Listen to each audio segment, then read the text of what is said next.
Welcome back for hour number 3 here on Hurrdat Sports Radio. We are live on AM 590 ESPN Omaha, ESPN Tri-Cities, and for hour number 3, we're on KFOR in Lincoln. But we are always brought to you by our friends at Dingman's Collision Center.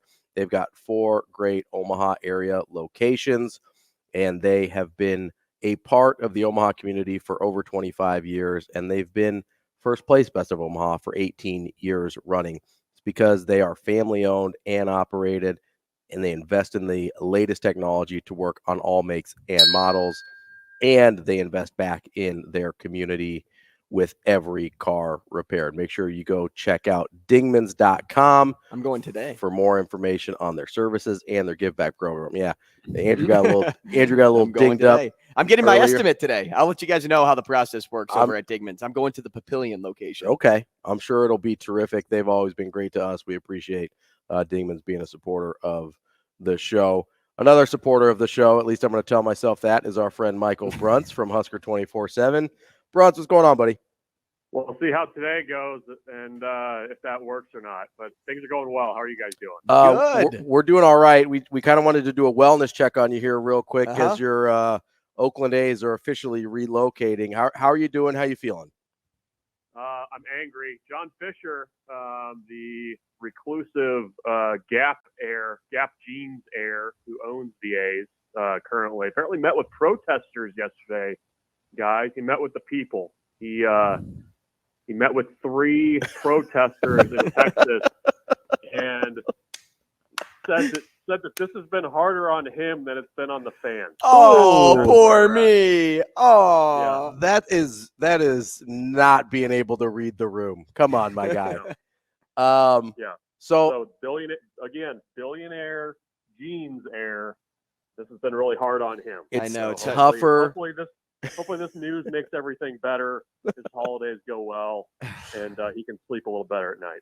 Do you think they changed their name? Because Ravi tossed that out, and I'm like, they better not change their name. I don't know. There was some talk that as part of because they have nowhere to play from 2025 to 2028 at least. And so if they have to go begging back to the city of Oakland to let them play there for a couple of years, which I don't know that they'll do, but there was talk that they were, as terms of extending the lease would be that he'd have to leave the name in Oakland. So, kind of like a Browns situation there. Guys, don't do it to me. I need the A's in baseball. Well, you might get them. There's always expansion. The rebirth of the A's in Oakland, maybe with more money. So are you going to follow the team to Vegas? Are you cutting yourself off? Or are you finding a new team? What's next for Michael Bruntz's baseball fandom? TBD. I might need to pivot to CPBL, which, as you guys know, is the Taiwanese professional baseball league. So I might lean hard into the Brothers Elephants. I don't know if you guys know that team, but they're a decent team there in Taiwan. So I'm more of a Tokyo Swallows fan in the Japanese professional league. Okay. I got really into the KBO during COVID because it was the only thing playing. So me and my friends would bet on the KBO during COVID. So I might, I'd look into the KBO too. It's not bad because you basically wake up and there's baseball. So I'm not sure what pirated stream I have to do to get. Maybe I need to befriend somebody in Taipei and they can just FaceTime me from the game. You got to find a TikTok account that streams those things live. Yeah. Every once in a while you can find them. And I think they're probably less stringent about it than they are for American sports.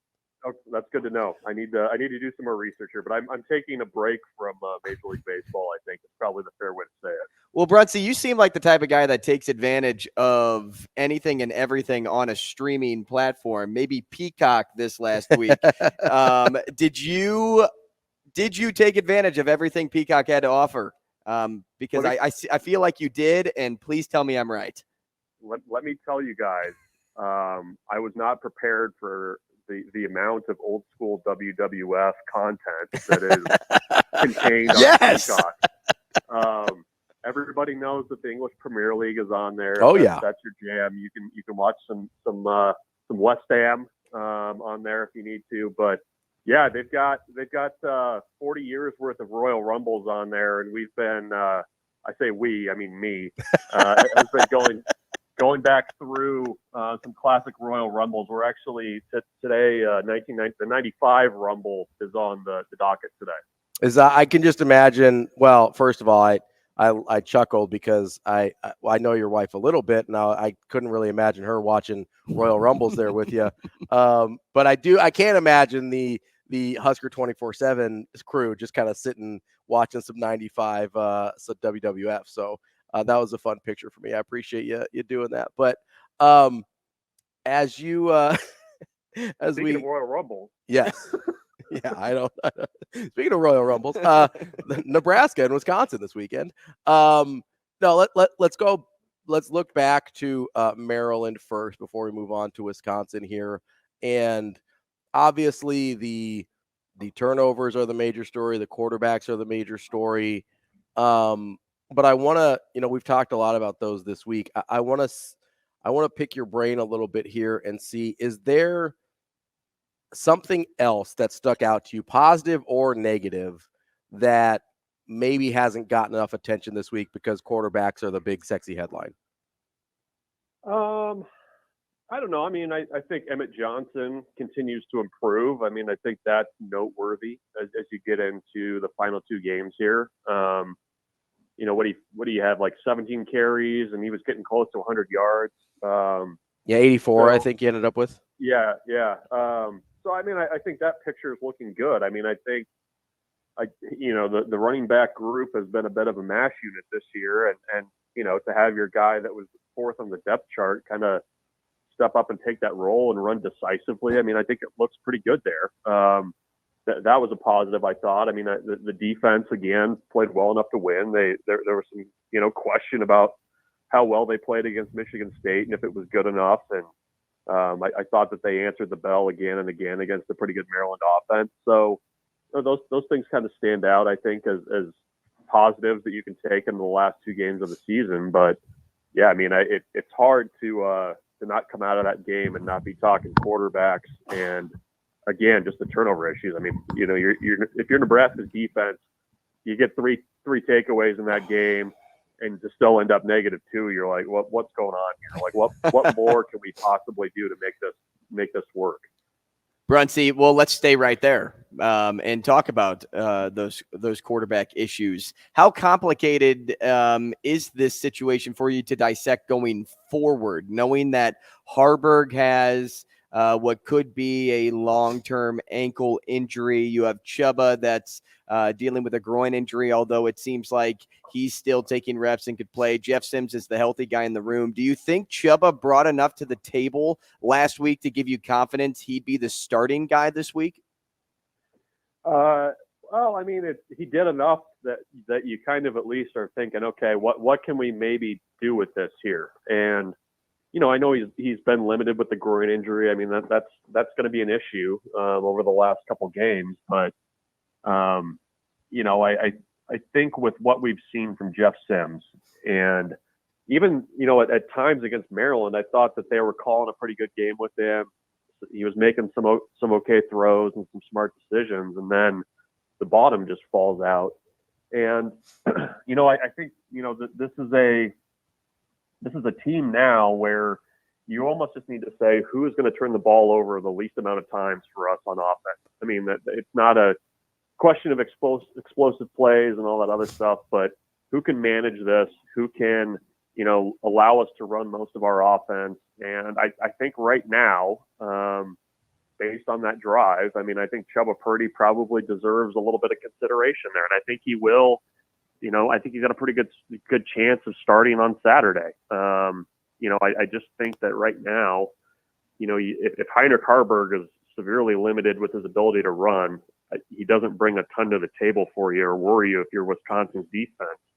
And I just don't know right now mentally where Jeff Sims is at to where you could throw him out there in a night game on the road and expect it to look any different. I mean, you're just kind of signing yourself up for a bit of a high wire act there, and that's just this team cannot overcome that. So that's why I think you probably default a little bit to Purdy and see what he can do for you.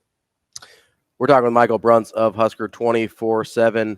Bruntz, on the offensive line, I thought from my eye test that, which take that for what you will, I thought the offensive line had their best game of the season. Rule seemed to echo that thought in his press conference this week. Is that something that maybe you think has been overshadowed by everything else going on, that the offensive line has low-key turned out to be pretty functional? Yeah, they have been. And, I think you have to give credit to the guys on the left side of that line for stepping in and just playing sound football. Teddy's finally healthy. He's finally, right mentally. I know that's the confidence thing with him coming off of all the injuries that he's had have long been an issue, but he seems like he's in a good place. Justin Evans-Jenkins might be kind of the unsung hero on that offensive line. I mean, a guy that can come in and play guard or center pretty seamlessly and has done pretty well at that spot. I think whenever you're talking offensive line and at the end of the game, you're not saying, man, those guys were terrible or they really hurt us. I mean, I think that's a good sign. And, Nebraska certainly has other bigger issues on the roster, but, they've moved guys well enough up front. I thought that at the end of the game against Maryland, I mean, you kind of see a little bit of the sum of the runs that they'd had throughout the game. And, you've got Nuri on the other side that's, probably still 2 weeks ahead of where he was supposed to be with that knee injury. He's playing pretty well. So, yeah, I mean, I think the progress there has been noteworthy. It's just, been overshadowed by everything else that you have to fix on that side of the ball, which is unfortunate because, coming into the season, the conversation was offensive line, and they've been, quietly pretty steady. Bruntz, obviously big news coming out of Iowa City yesterday. Cooper DeJean's injury, season ending for him, which is it's something you never want to wish on a player, and you got to feel for Cooper with the season he was having and where he could go in the draft next year. But, it is what it is, and it sort of kind of plays into Nebraska's hand a little bit because he was the heart and soul of that Iowa team, and I don't want to skip too far ahead here.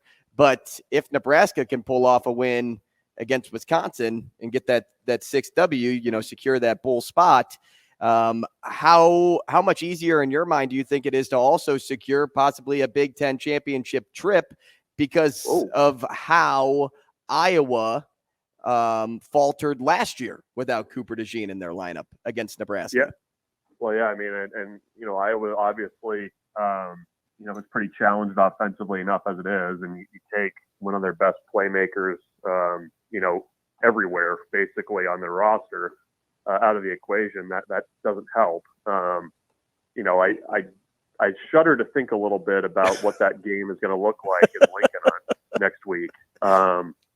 But yeah, I mean, it's funny. I mean maybe not funny is the right word, but things have, like, outside of Nebraska's control, have lined up really well for Nebraska this season. And I think that's kind of a little bit of the frustrating part in some ways is, you came into the year thinking, okay, just get to a bowl game. But I mean, you've played two teams that had interim head coaches. Most of the opponents that you've played this year, for whatever reason, when you played them, have had quarterback health issues, or they've been missing major pieces of their offense, and you just haven't been able to get it done. So, yeah, I mean, I'm expecting just a slug it out, just ugly football game on Friday, and certainly, taking away one of the few dynamic playmakers that Iowa has is not going to help there. So, yeah, we'll see. I mean, doesn't it just feel like every conversation about, Nebraska for the last month has been basically, can Nebraska stay out of its own way? Because I think they've got the defense and consistent enough special teams to win these kinds of games, as long as the offense cannot keep blowing its toes off. Bruntz, let's change our attention to this week's game against Wisconsin, a team that, just even a few weeks ago seemed like a pretty daunting task going up to Madison. Not that going on the road at night at Madison is any easier this week, but with the state of where Wisconsin's at this season. How are you feeling going into that game compared to how you were thinking about this game a few weeks ago?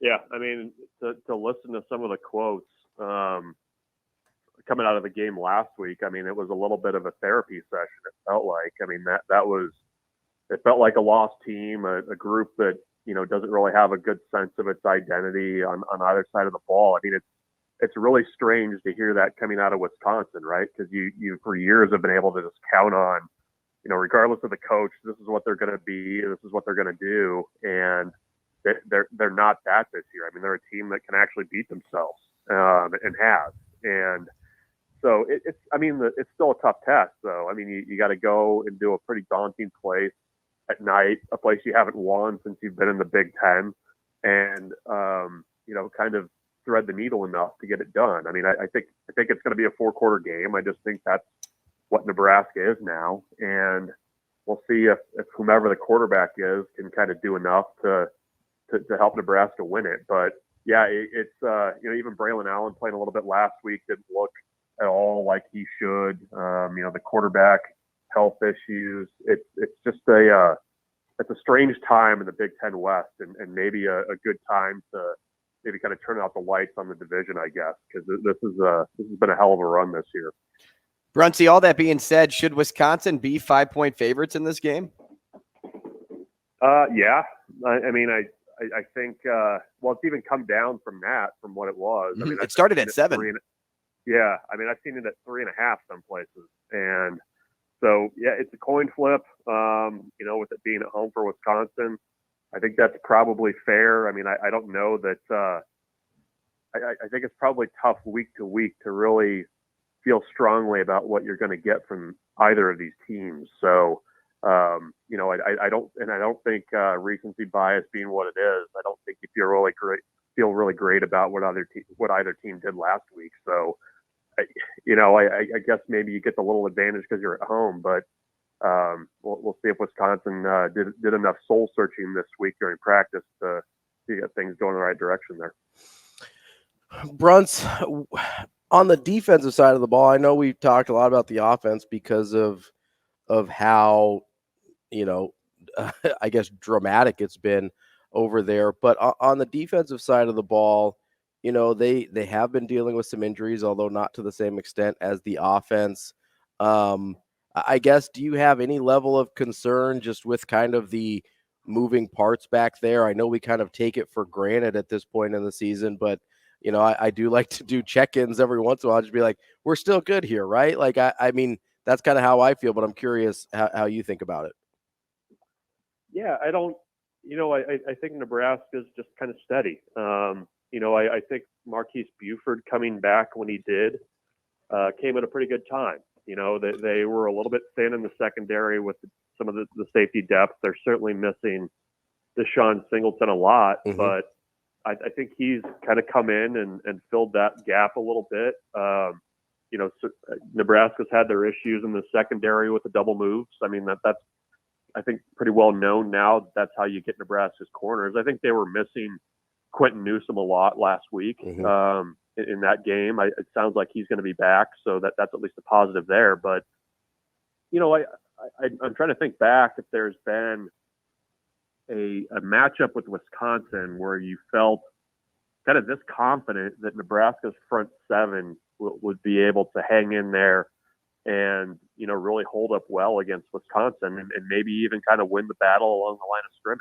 I mean, I just think that's the high level of play that Ty Robinson and Nash Hutmacher are playing at now. I mean, with Robinson, you're kind of seeing that, like, I know he's still got a year if he wants it, but that kind of final kick towards the end of a guy's career where he's just kind of playing lights out. And, I think that bodes well. I think, that this is a Nebraska defense that can get pressure on Wisconsin if they get them into 3rd and long. So, I mean, that's the only reason I really have a ton of confidence that they're going to be able to go up there and, really hang with Wisconsin and maybe pull out a win. Is just that defense is that good. And, Wisconsin's offense is not playing great football right now. And you saw last week that, that they can be shut down. and I think Nebraska's got a better defense than what Northwestern's got. So we'll see how they hold up.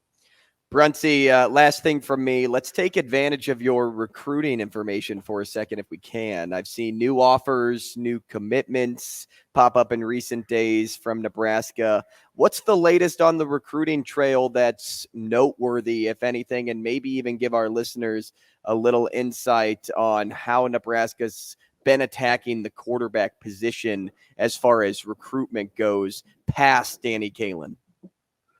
Yeah, I mean, I think anything in 24 and somebody that's going to be on the roster next year, it's going to be a portal situation. We had an article on our site this week about, kind of looking forward with the 25 class and Alex Mansky, quarterback from Iowa that I believe has visited Nebraska 7 times maybe, since he got his offer in the summer. And Nebraska, I think he's a guy to kind of watch for the future for Nebraska, because Nebraska was one of the first to identify him. They offered very early.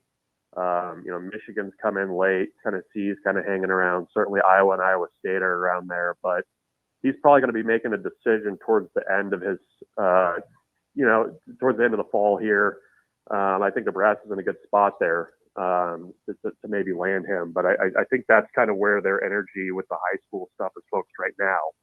I mean, I can't imagine how you don't go into the portal once that opens and find a guy or two to kind of beef up that quarterback room. You have to. So beyond that, I think one visit to watch, Carlon Jones, Nebraska's defensive line commit out of Bay City, Texas, is visiting Ohio State this weekend. That's one to watch because Nebraska was in on him early too.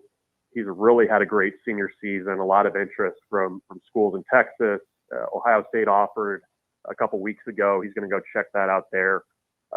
He's a guy that would be a great piece for Nebraska's recruiting class to hang on to. He's probably, we do the Super Six every year with the recruiting classes. I think he would be a mainstay in a lot of people's Super Six. So that's a visit to watch there too. But, Nebraska continuing to kind of in 24 hit the same guys. I mean, Grant Bricks, the offensive lineman in Iowa, is making a Kansas State visit.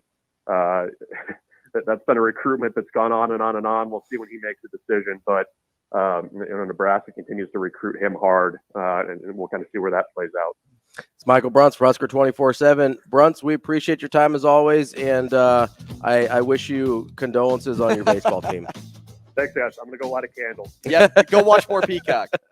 Yeah. Go watch some Royal Rumbles. Bruntz, we'll talk to you later, buddy. Thanks, Ash. See ya. That's our friend Michael Bruntz from Husker 24/7. Coming up next, we've got part 2 of Hurrdat Hot Seat here on Hurrdat Sports Radio. Coming up next, AM 590, ESPN Omaha, ESPN Tri-Cities, and KFOR in Lincoln.